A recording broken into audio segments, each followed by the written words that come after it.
Et maintenant, mesdames et messieurs, le carnet.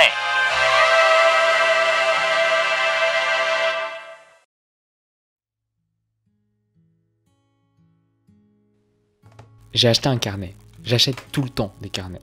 Depuis que je suis gosse, j'en ai toujours un dans ma poche. C'est un peu mon disque dur externe, comme un prolongement de moi. Dedans, je garde ce que je trouve, je note ce qui me plaît, je dessine. Il n'y a pas longtemps, j'ai fini un carnet que j'avais depuis longtemps. Alors j'ai racheté un carnet. Un carnet, c'est comme un petit bloc de poche, un Twitter portatif, un Tumblr sans trois génies partage. Et ce qui est rigolo, c'est justement l'origine du mot blog. Ça vient de la contraction de weblog, soit journal de bord numérique en français. Mais en anglais, log ça veut aussi dire tronc, souche, bûche. Bref, à la base, rien à voir avec un journal de bord, si ce n'est qu'il faut bien un tronc pour faire du papier. Il y a une explication rationnelle de ce passage du tronc au carnet dans le vocabulaire marin, mais je préfère une autre histoire, celle de Daniel Delfaux qui raconte les aventures de Robinson Crusoe, coincé sur son île qui s'asseyait sur une touche pour noter tous les événements de la journée.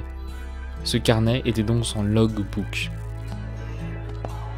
Le suffixe log désigne aussi quelque chose qui a un rapport avec un type de discours.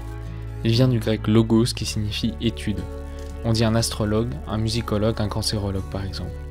Par extension, un blog ou weblog, ça pourrait être un spécialiste du web. Je trouve toujours ça rigolo quand des mots se recoupent. Ce qui se passe entre les deux laisse la place à un imaginaire incroyable, à plein d'histoires. Au final, quand je dis que j'ai un blog, étymologiquement parlant, on peut penser à une bûche numérique ou à un spécialiste du net. Mais c'est pas du tout ça. Moi, à la place, j'ai un carnet.